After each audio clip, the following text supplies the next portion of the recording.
Hello, public opinion aficionados, and welcome to Rasmussen Reports, the report card for politics. And we have some really bad grades to hand out today, at least as far as Joe Biden's recent pardons are concerned. And make sure you hang on to the end of the video. We saved the best for last.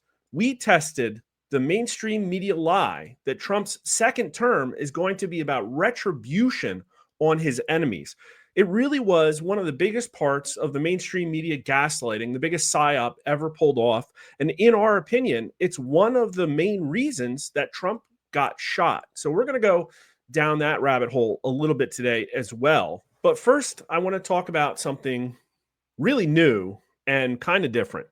This topic is important to me specifically because I live in rural Sussex County, New Jersey right now, and these drones are flying around all around me outside. In fact, I actually saw one, I think 4 nights ago now, out of the corner of my eye. It looked kind of like a Cessna, but when you take a closer look, well, it's flying too low, it's going really slow, and the lights seem kind of too close together. And I'm not a schlub. I was taught to recognize ships and aircraft by lighting patterns in the Navy. These things are definitely something new, but they're also important because the way it's playing out right now is causing major concerns. There are going to be vast public opinion ramifications if we don't get some answers quickly. But for people out of the loop, mysterious New Jersey drone sightings lead to more questions. Is the public at risk? Well, that's a pretty valid question because we spend $1 trillion a year trying to keep Americans safe with the Defense Department. Numerous sightings of drones have been reported hovering over parts of New Jersey recently, and even after local and federal law enforcement have worked together to find some answers, many questions still need to be answered. Drones flying over New Jersey, what we know, sightings were reported from down the Jersey shore up to Sussex and Bergen counties. The Picatinny Arsenal military base has even confirmed at least 11 sightings of unauthorized drones flying over its airspace in recent weeks. So these things are all over. They're flying over residential areas. They're flying over remote forests and water reservoirs and even over military installations. And this is kind of representative of the types of pictures and videos you're seeing. Look how low that thing is. That thing is really low, and they sound like drones. Now, there's a lot of false information being passed around. A New Jersey representative actually suggested that these were Iranian drones being launched by a mothership. And I don't know if that means a massive mothership fixed wing drone or some actual ship off the coast. But in any case, it was denied yesterday by the Department of Defense. But this is essentially where we're at. Look at this clip. It's absolutely stunning. All right. So you're here today. You were just inside. You walked out. Why? I walked out because it was worthless. It was the biggest amateur hour presentation I've ever seen about anything. Okay. It was ridiculous. There were no answers. Every question that was asked by a member of the state legislature, great questions, no answers, no resolution. They don't know where the drones are coming from. They don't know who's doing it. They don't know why they're doing it, but they say there's no credible threat. It was annoying to be there. I drove 2 hours to be here today, spent an hour in there. I got to drive 2 hours back. The biggest waste of 5 hours in my entire life. So why do you think? This is a New Jersey State Assemblyman who went to a Department of Homeland Security brief, and they had absolutely zero answers. There's no information. Nobody has any clue. And yet these things, they're into and out of Naval Weapons Station Earl airspace. They're flying over Lakewood. They're flying over Picatinny Arsenal. New Jersey State Police helicopters are tailing these things. And when they chase them too close, they turn the lights off, disappear. Can't even find them on forward-looking infrared. It's absolutely fascinating. This is our technology set. This is a drone entering the airspace of Area 51. And wait for it, immediately shot down. So now, why isn't this happening? A lot of people are accusing the government of actually being involved in this drone incursion. But if that's the case, they're undermining people's belief in safety. As Patrick Bet David points out here, who the hell is in charge of protecting Americans? 50 plus drone sightings since November 18th near Naval Weapons Station, Picatinny Arsenal, 2 military bases, and Trump's Bedminster golf course. Oh yeah, I forgot about that. And we still haven't taken action. Where is the urgency? I would even ask, where is NORAD on this? These things could be carrying weapons.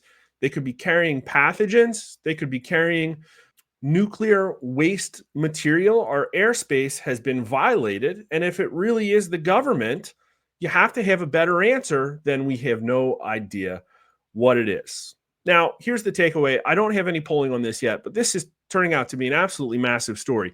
Today is question day. If you have questions you would like us to ask about the drones, make sure you go to Twitter at Mark_R_Mitchell, and there will be a tweet on my feed for this video. So make sure you leave a comment there. But on to the next topic. President Joe Biden commutes nearly 1,500 sentences and pardons 39 people. This comes on the heels of the historically loose pardon that Joe Biden did for his son, Hunter Biden, which covers literally every crime that he's possibly committed for the last 10 years. And now this is being described. White House announces largest single day grant of clemency in modern history. Joe Biden is commuting the sentences of nearly 1,500 people who were placed on home confinement during the COVID pandemic and pardoning 39 others convicted of nonviolent crimes. I think one of them was a pedophile. I think I saw that.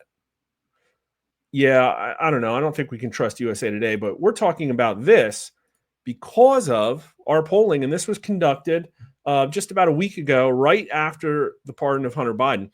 President Joe Biden recently granted a pardon to his son, Hunter Biden. Do you approve or disapprove of Biden pardoning his son? And 19% of voters strongly approve, 17% somewhat approve.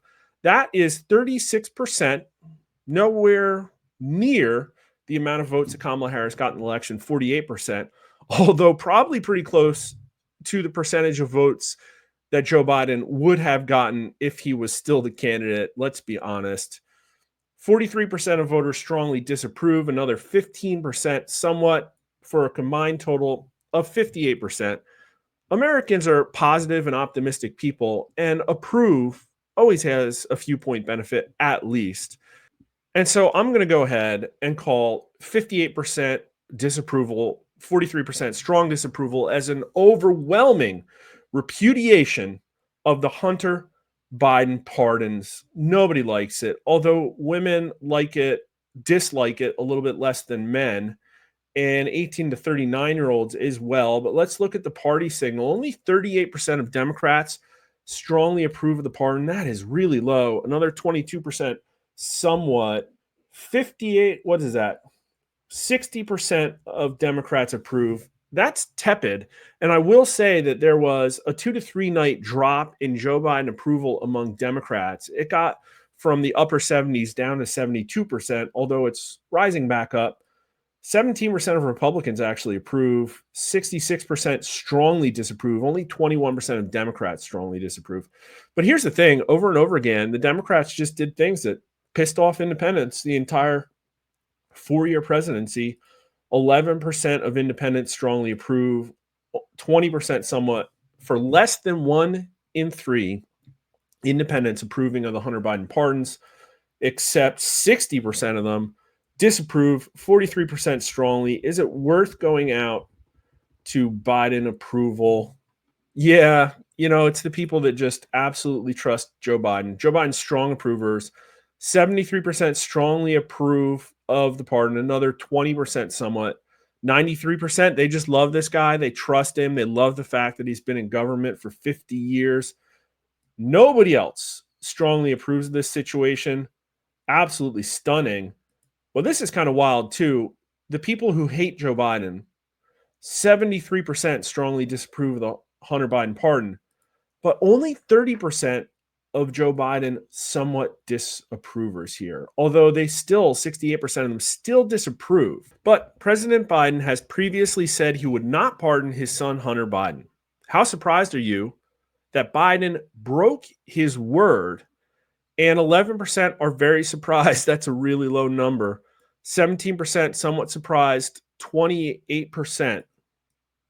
Yeah, that's way less than 36% in the previous question. So really, it's not necessarily as much about the pardon as it is about the fact that Joe Biden lied to everybody. Although 47% of voters are not surprised at all, another 24% aren't very surprised, for a combined total of 71% 7 in 10 voters are not surprised that Joe Biden went back on his word, including 55% of Democrats, but 81% of Republicans and 75% of independents. Yeah, they got a pretty good bead on the Joe Biden presidency.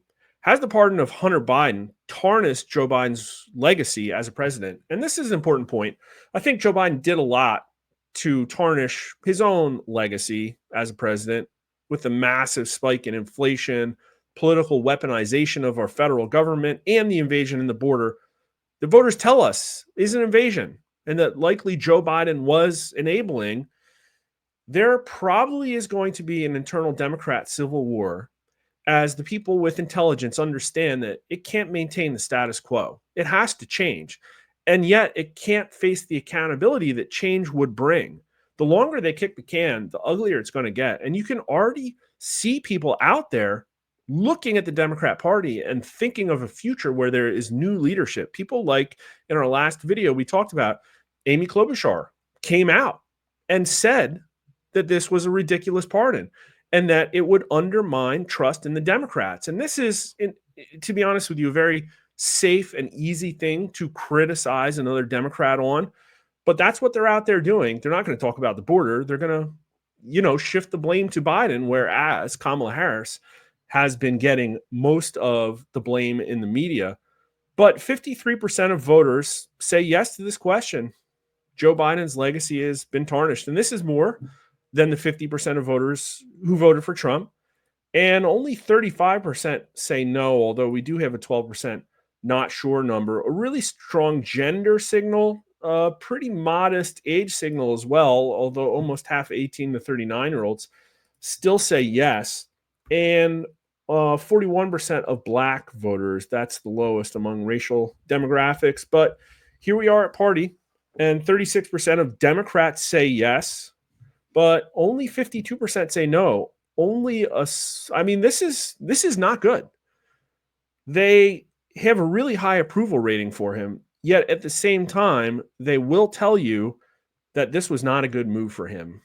I guess he doesn't have a future in politics, so I guess it's fine. 73% of Republicans say yes, 18% say no, but here's the independents, right? And again, independents, only 23% of independents were surprised. That's crazy. That Joe Biden broke his promise. 53% say it'll tarnish Joe Biden's legacy. Only 1 in 3 independent voters say no. Now, that was interesting. It's probably the final polling we'll do on pardons. I really can't imagine anything more shocking than what we've already seen. And to be honest with you, I don't know if we have any more polling to do on Joe Biden. He's probably just going to duck and cover between now and the inauguration. And all we have left is another month or two of Joe Biden approval and then all of the retrospectives. Was Joe Biden one of the best presidents or the worst presidents in a recent history? And we'll have to see what voters say on that. But the last couple times we've checked, it's been absolutely horrible. And I can't see any reason why the events of the last year would have made it better. But let's talk about the word retribution. It's an interesting word. It's a word you don't often hear in political circles, although it's been thrown around a lot in the last 12 months with the second coming of Donald Trump. And I just did a little bit of digging and searching for retribution in Google News. Really when you started to see it talked about a lot was in the beginning of June. And I thought that was really fascinating. So I started clicking through on some of these articles, and then this one, Voice of America, jumped up to me. Oh yeah, where did I hear this?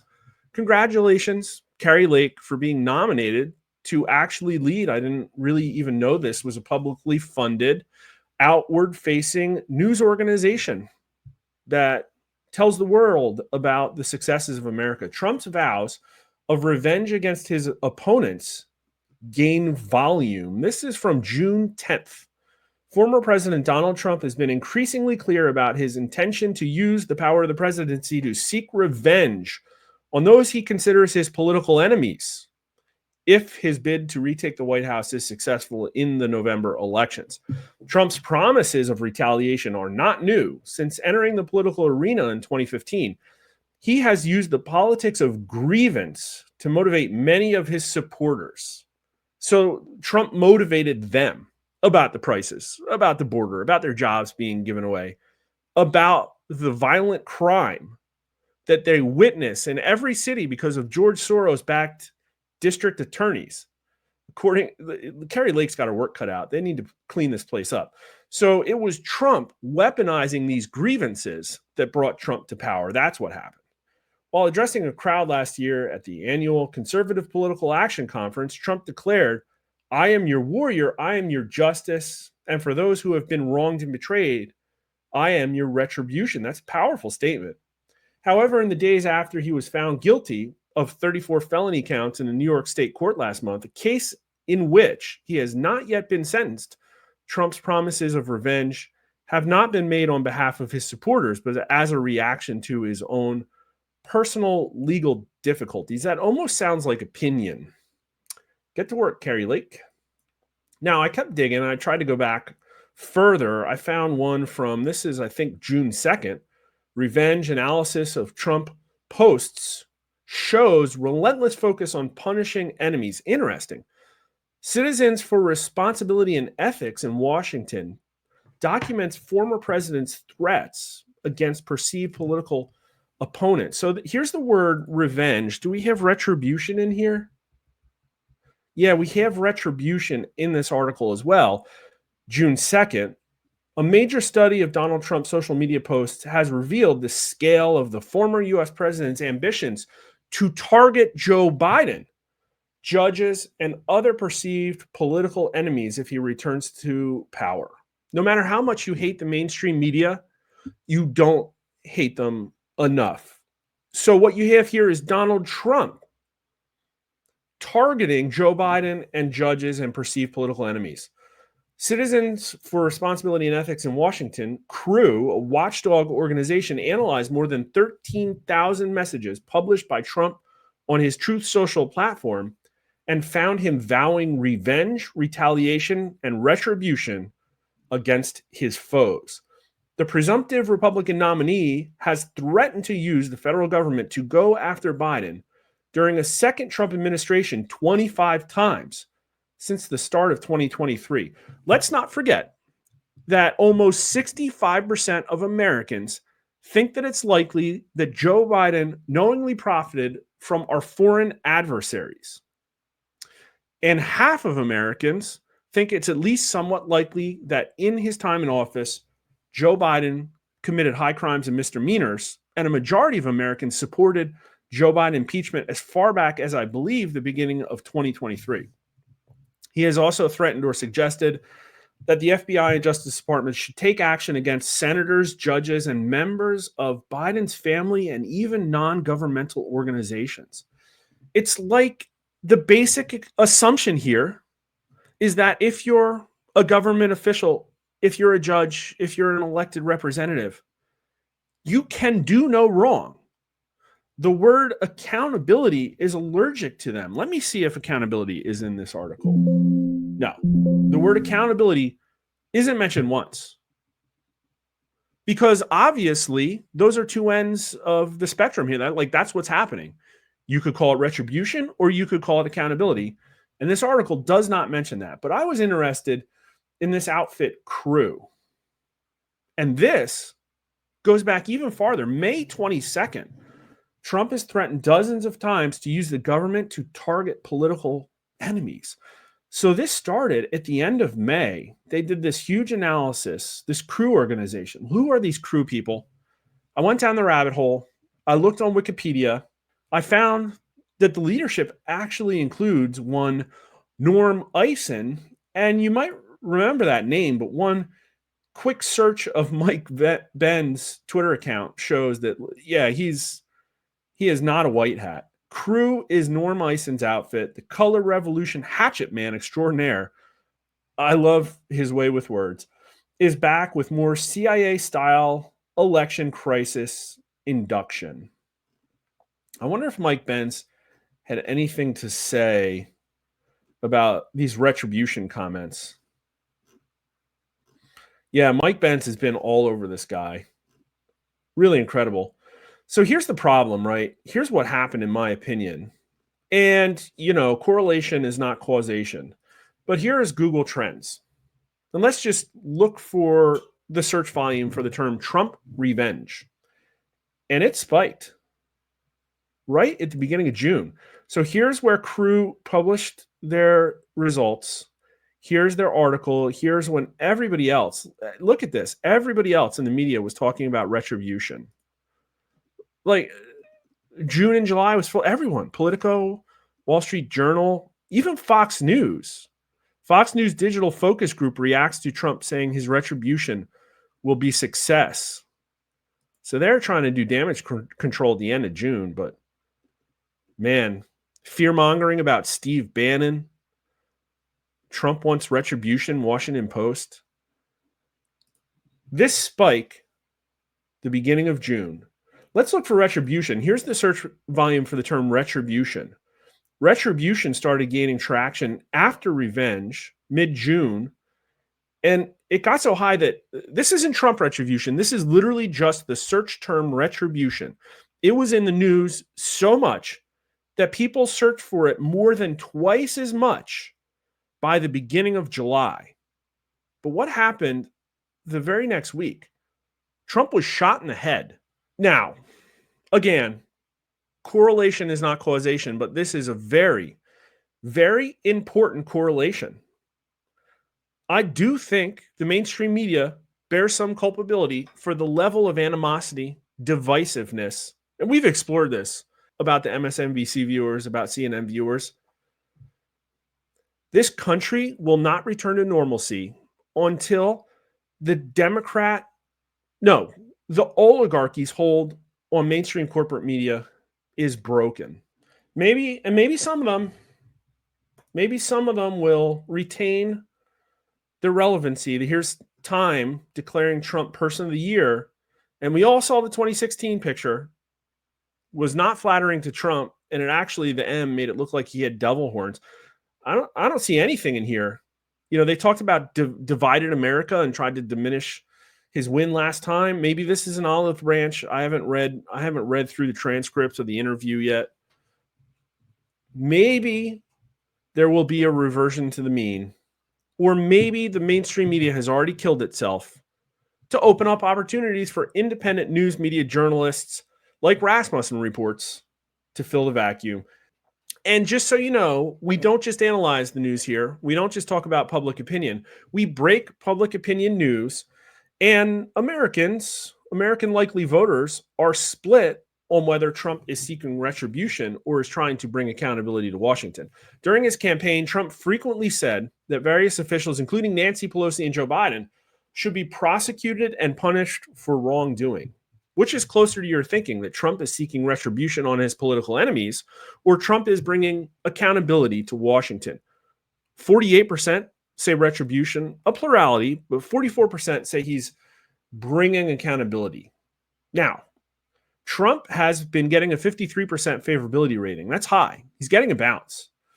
So the only conclusion I can draw here is that with retribution being higher, we either have gaslighting's been somewhat effective, and this is just cost of doing business. There will be some retribution with a Trump presidency. Or B, some of the people who voted for Trump want retribution. Only 7% say not sure. And women are more likely to believe he's seeking retribution than men, 50% to 46%. But there's not really an age signal. There's a really big there's a really big racial signal.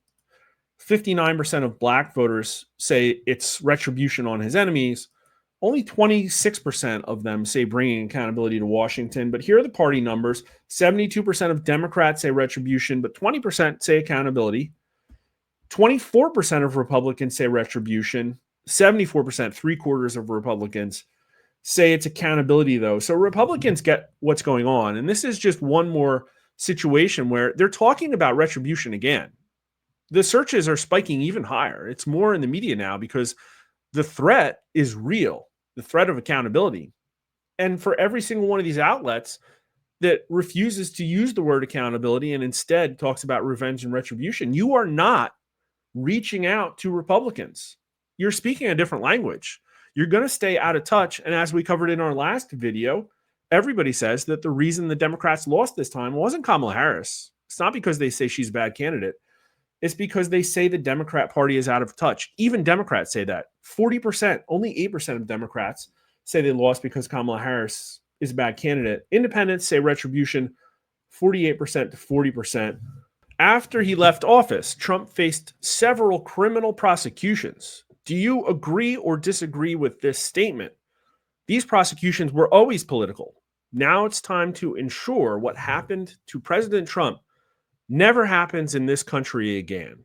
So this is less about retribution and accountability branding and more about, does Trump have a mandate to clean up the judicial system that was politically weaponized against him? Because strong majority of voters think it was. And 43% strongly agree, 12% somewhat agree, for a combined total of 55% strong majority.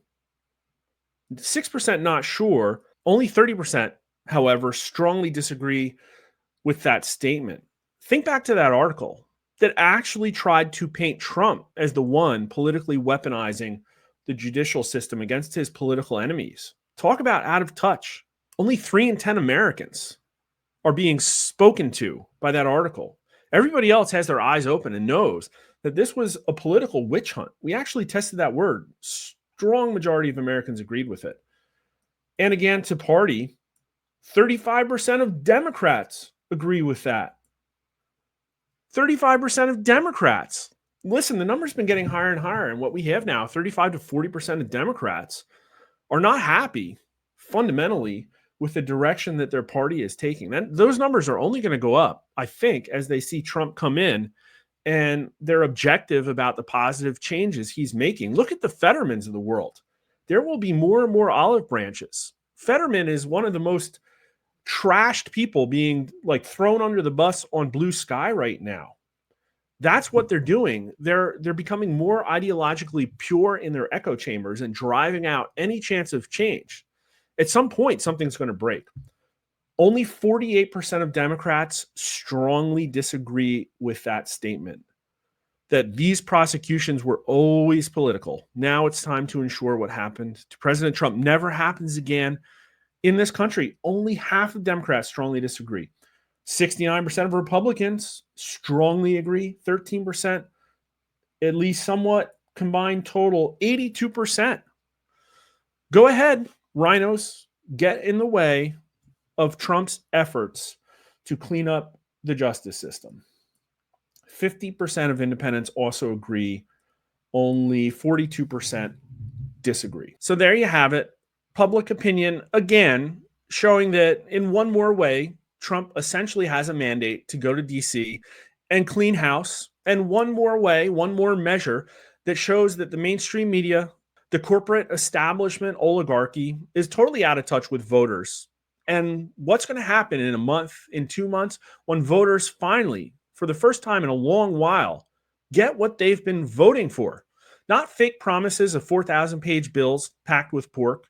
Not promises like things like, let's repeal Obamacare, and then, Paul Ryan totally kills it behind the scenes. They are going to see a massive restructuring of the federal government, at least according to the words coming out of the Trump administration now and the signaling of all of his picks. And it's going to be a wild time. If you want to follow along as we check in with Americans about whether or not they like what they see playing out, make sure you follow us on YouTube, Rumble. We're actually going to start streaming these to Twitter as well. Rasmussen_poll, Mark_R_Mitchell. When you watch, make sure you like the video and subscribe. And soon we're going to be going live. So we'll be having Q&A sessions and I'll be interacting with the chat. Really excited about it. It's going to start in the new year. Hope to see you there, and thanks for watching.